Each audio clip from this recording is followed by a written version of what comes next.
ブライアンはブライアンじゃない。Yeah, Takanori Nishikawa's comment is pretty racist, so... Hello world, this is Dean from Japan. How are you doing today? So today I actually wanted to ask for your help, your opinion on this clip that I thought it was a bit problematic. I actually asked other people and their opinions were a bit split, so I was wondering maybe I could ask for your opinion. But before going into that, I just wanted to say that I actually wanted to talk about that Nike Japan ad that came out and it went viral. So when it first came out on November 28th, it received over 800 million views in just 6 hours. So it's quite impressive. But first, hold it, stop right now. This is me editing the video and that's why I'm wearing my glasses at the moment. I just wanted to give you a little bit more details. So I've been really busy with work and other obligations, so I couldn't make any videos on that Nike Japan ad. So what you're gonna hear right now is my quick summary of what I thought. And another thing is that I really have to warn you guys, I speak really fast in my everyday life and I guess I got back into that mode. So for a few minutes I'll be speaking really fast. I hope I don't scare you guys, and in the future I'll try to remember to speak a lot slower. I sometimes forget how normal people speak. But anyway, back to you. In this ad, it shows a biracial girl getting bullied, and the assumption there is that she's getting bullied because of her race, although the ad never explicitly stated so. So some people said that it's pretty sad that Nike thinks that this is happening in Japan when it's pretty common to see a class with at least 1 or 2 kids from a different ethnic background these days. But the thing is, like, this ad never said that this happens everywhere in Japan. It's just showing an incident that could happen. But that being said, I also understand the sentiment that people feel that Japan is being singled out because they would never make this kind of advertisement in other Asian countries like China or Korea. As a biracial person myself, I didn't like the fact that they were using an identity issue of an ethnic minority to sell shoes. 普通じゃないのかな? Because I actually checked the number of ethnic minorities in Japan and the number is really low. About 98% of Japanese people are Yamato Japanese, so it's only 2%, so you can't make a living selling shoes to us 2%. Nike has been accused of using slave labor in China, so they don't really care about morality. And as a corporation, their ultimate goal is to sell their expensive shoes to those in the majority who want to feel good about being woke. That's my take. So there's a clip that I wanted to talk to you about, and it's about an everyday racism that a company would never talk about because it would never make any money, but it still affects people on a daily basis. So Jun Soejima, a Japanese actor slash celebrity, appeared on a Japanese talk show 2 weeks ago, and this is what happened. さあ初登場いらっしゃいます俳優の副島淳さんです。よろしくお願いします。よろしくお願いします。絶対副島淳じゃないって。それが本名なんです。違う。ジョン・アームストロング。If you're from a different culture or different ethnic background, it's pretty common for people to make fun of your name or make a fuss about your name. 調べてみた。調べたところ副島淳なんですよ。カタカナもないんです。お父さんがアメリカ人で、お母さんが日本人、生まれは蒲田、英語は全く話せない。これ話せない詐欺みたいなのやるでしょ。こう見てくれこうで英語話せないんですよ。なんか嘘なんじゃない。いや本当です。本当に外国の方に道とか聞かれる感じで話しかけられたらちゃんとシカトしますもん。もう本当に無視です。怖くて何も。Man, I mean, people expect biracial people to speak 2 languages automatically.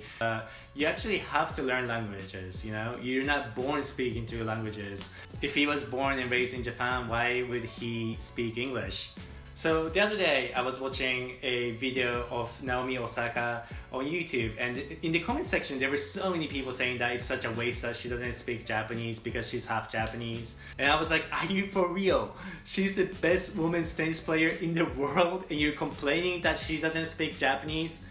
There are so many people in the world that speak Japanese, and there's only one best female tennis player in the world. Ah, man, let's have some perspective. ブライアンはブライアンじゃない。ブライアンじゃないんです。いいって絶対ね。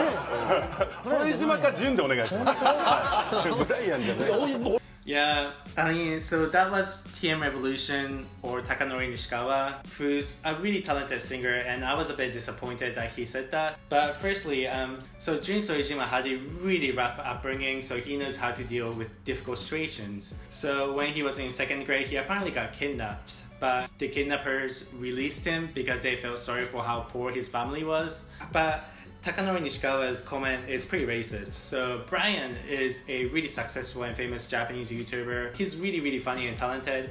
But the problem is that his younger fans, when they see black people, they would comment online saying things like, "Oh, he looks like Brian," or "I thought he was Brian." And when I see those comments, I do try to correct them because, like, you know, I like sticking my neck into trouble. All jokes aside, I'm like, dude, not all black people look the same. What you're saying is ridiculous, and it's considered racist. I do understand that some people, if they live outside of Tokyo, they would never see a black person, so they might not know how to deal with it. But I was really disappointed that Takanori Nishikawa would say something like this. I think you can see that nobody here is being malicious per se. I don't think Jun Soejima himself minds that people are making fun of his name because, you know, as a celebrity, you want attention any way you can get. But, you know, if you're a biracial Japanese person who's just like everybody else who's not a celebrity, you live your life on a daily basis, these things can get really, really tedious. It's not the worst form of racism per se, but I don't think it's okay. So I actually posted this online and asked for people's opinions, and some people agreed with me saying that this is racist, this is awful, while other people were saying like he doesn't mind and he probably likes it that he gets attention. I think some people are saying that it's not a big deal because this is something I explained in one of my other videos, but if you're a minority, if you react to small things, it will just exhaust you out. So I do think that some people prefer not to react to it because that's how they would deal with it in their lives. As for me, I'm going to explain myself a little bit more, and this is just between you and I, right? So I'll be completely honest. About a few years ago, I had an anger management issue. I was just angry all the time. And there are many reasons why I had that anger issue, so I'm not gonna go over all of them. But one thing was because of the racial issue. So as I've explained before, I've spent most of my life outside of Japan. And in some parts of the world, people aren't that friendly toward Asians. So especially with teenagers, because teenagers are a little bit insecure of themselves. When they see something different about other people, they like to point it out and make fun of it so they can, you know, try to secure their identity. Because if you remember what it was like being a teenager, everything was about being cool or uncool. So people used to go on and on about my race a lot because I was the only Asian at the place. So people would comment on my eyes, on like the way I looked, on my voice, on my name. You get this like message all the time, and you kind of feel a little bit ashamed of being Asian. And it's something that I'll admit with you guys as well. And back then I kind of felt a little bit embarrassed of being Asian, and I felt like I had to be like the other white kids because being white was a cool thing to do. I don't feel that way anymore, obviously. So dealing with those kind of things, and now as an adult, people are telling me that I'm not Asian. It's wrong for me to consider myself as Japanese. And all those things just got really exhausting because in the past, I tried to like, you know, let it slide or play along or make jokes about it. Because especially if you're in a social setting and everyone's going on about your name or your appearance, you don't want to like, you know, cause a scene or like, you know, make people feel bad, and you don't know if you keep seeing them again. So I let so many things slide, and I think a few years ago, like, I've just had enough, so I was just angry all the time. So one example was there was this one guy, after meeting me, he and his friends were like, "Oh, you can't be Japanese. You don't look Japanese. You're not ugly like other Japanese guys." And I'm like, I guess that's a backhanded compliment, but I was so furious with that comment for so many reasons. I really, really lost it. And one of the guys apologized later on, and I thought that was really, really cool of him. I really, really appreciated that. So that is in the past. I've dealt with all my anger issues, and I think back then I needed to get my anger out. And I'm kind of glad I did it. Now I try not to let things slide and do try to correct people politely. So when you're trying to correct people, I'm always careful not to assume ill intent. and I try to be polite about it because your end goal isn't to embarrass people. We all make mistakes and I try to be gentle about it. So with the case of those clips, none of those people were being malicious. They thought they were doing the right thing, being funny, but it was being funny in expense of a person.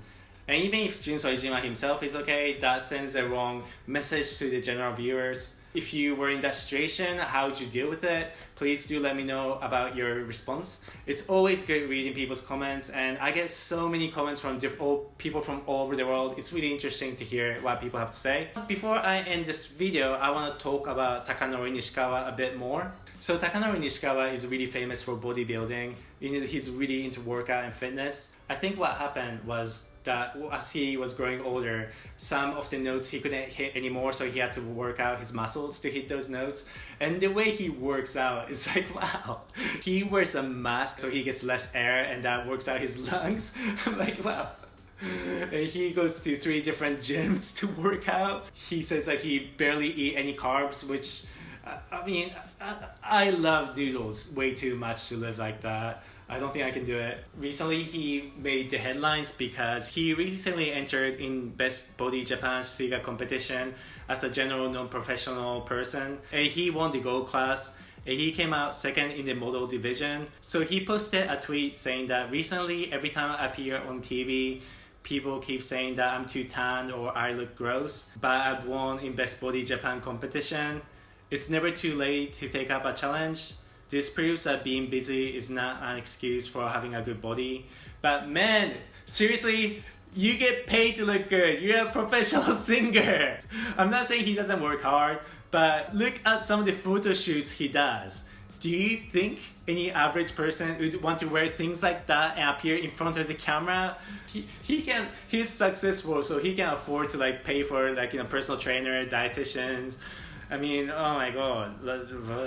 But I like his message. It's never too late to change, because this is when he first started. He had 0 muscle and now this is him. So it's pretty amazing the progress he made. So we have to give credit where credit is due, which also includes his personal trainer and dietitians. 最後に So unfortunately, that makes it to the end of the video, and I have to say goodbye to you guys soon.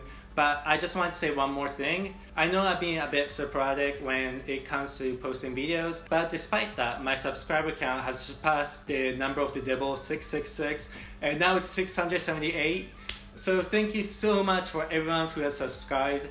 My next goal is to reach that lucky 777 and just keep growing. One of the reasons why I take so long shooting a video is because I haven't been using a teleprompter, and I think I have to look into it. I've tried asking people what kind of teleprompter they use, and I haven't received that much response. So if anyone has any idea on the kind of teleprompters that most YouTubers use, please do let me know. It'll help me a lot. If anyone has any YouTube tips or YouTube suggestions, please do let me know as well. I will try to post another video within tomorrow or the day after tomorrow. Let's see if I can keep my word. And yeah, that's it for today. Thank you so much for watching, and I can't wait to see you guys again very soon. Till then, take care.